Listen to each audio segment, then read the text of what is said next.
How's it going, superstars and divas? It is your favorite diva, K-Sparks here, and I have your Thursday night Smackdown results.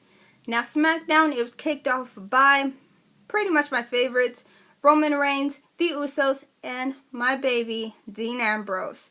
Roman Reigns, he cut a short promo about family. He turned to the Usos, talking to them about growing up with them, being inseparable since birth, and just jumping around everywhere. He turns to Dean Ambrose, talks to him about being friends for like 4 or 5 years. And then he says, let's get serious. He talks about what happened at Survivor Series with Sheamus cashing in. And then he talks about what happens at what's going to happen at TLC for him to get his WWE World Heavyweight Championship title back, which I really, really, really hope WWE will go with. Because, I don't know how long they're going to run with the whole Roman was this close, but he couldn't get it. He was this close, but he couldn't get it. You've been doing that for like years now, like almost 2 years now. Let the man have his championship. We don't need to prolong this more. Most of us want Roman to have his championship longer than 5 minutes. Come on. So, I don't know. I want them to run with Roman getting the title. Don't get me wrong. Sheamus is a great fighter. He is. But I just cannot see him as the current WWE World Heavyweight Champion. I can't see him as the corporate champion. I just can't. I really cannot. So, but that's just me. I don't know.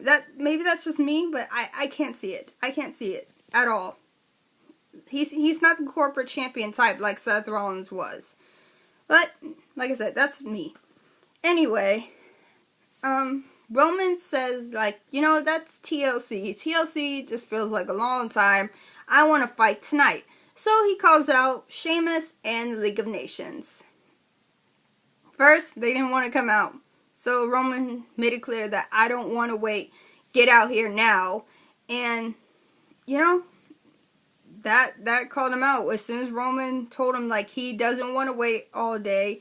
Let's fight. Get out here and let's fight. That brought them out.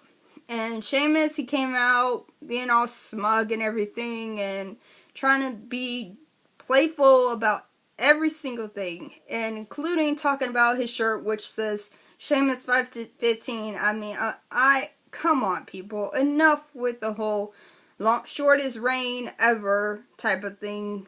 Enough already. Okay, we get it. We get it. Yes, he lost the title in 5 minutes and 15 seconds.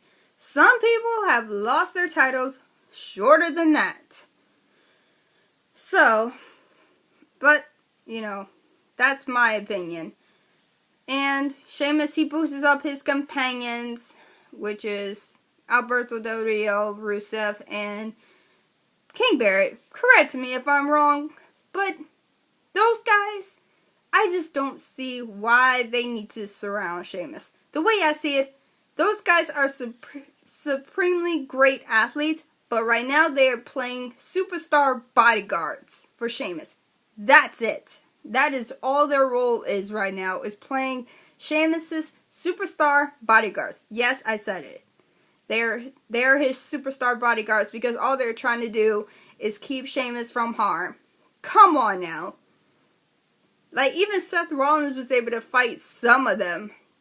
He didn't use just all kinds of superstars to guard him. At least he was able to fight back a little. Yeah, he used J&J security. Yeah, he used Big Show every now and then.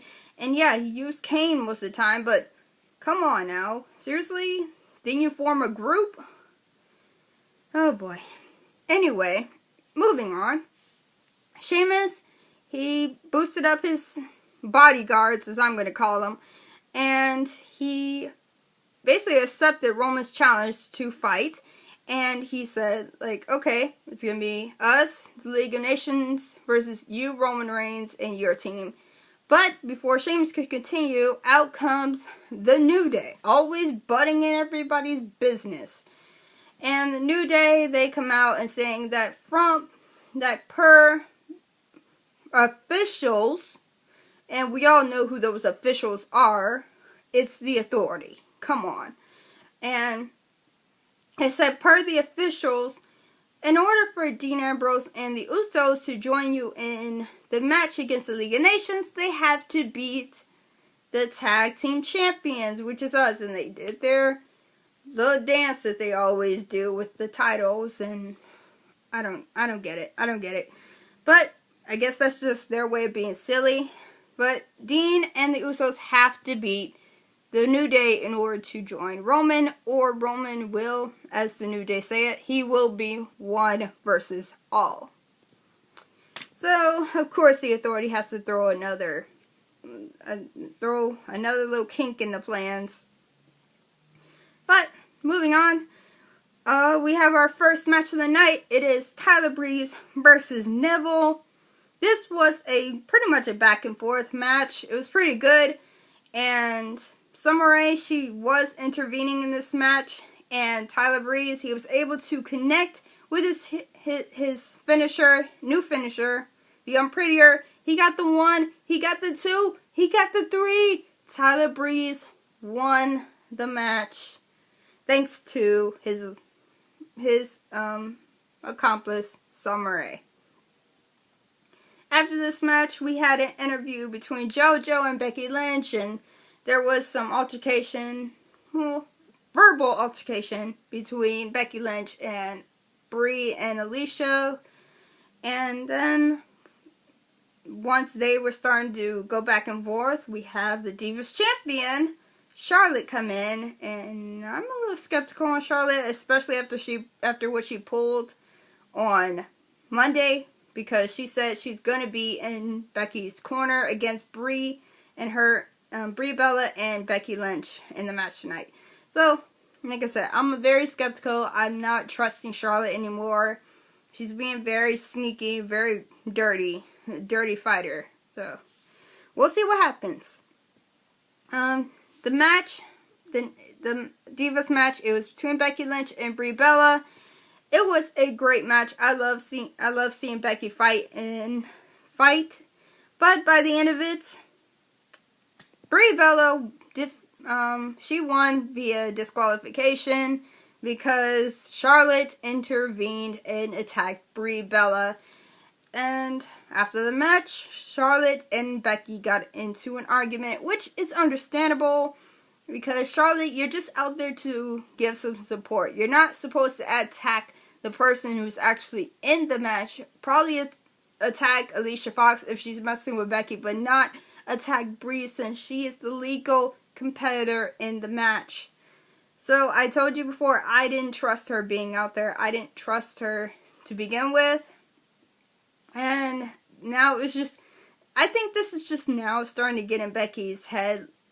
Like before she was saying like, yeah, we're still best friends, but I don't think Becky thinks that now. Next, backstage we see Neville. He's wandering around. He runs into The Miz. The Miz, he tries to become a manager to Neville after he dissed his ears, which everybody pretty much does. And Miz started talking about making Daniel Bryan famous or whatever. He was taking credit for Daniel Bryan's success, basically.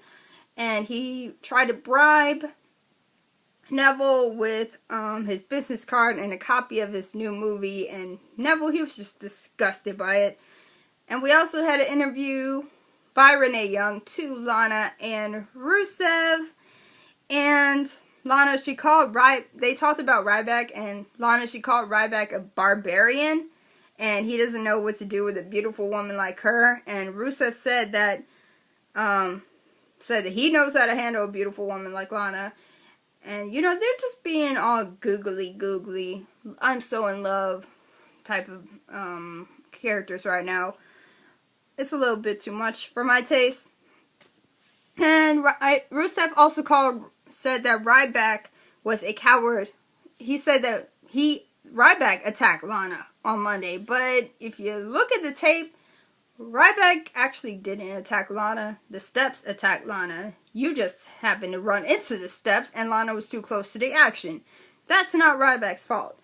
But they think differently and Rusev vows to crush Ryback. So that may be a match at TLC, but we shall see. See what I did there? It may be at TLC, but we shall have to see. And Lana, she said a whole bunch of stuff in Russian and they smooched. And Renee Young was pretty much disgusted by it. And I understand you guys are in love and everything, but don't overdo it. Please don't overdo it.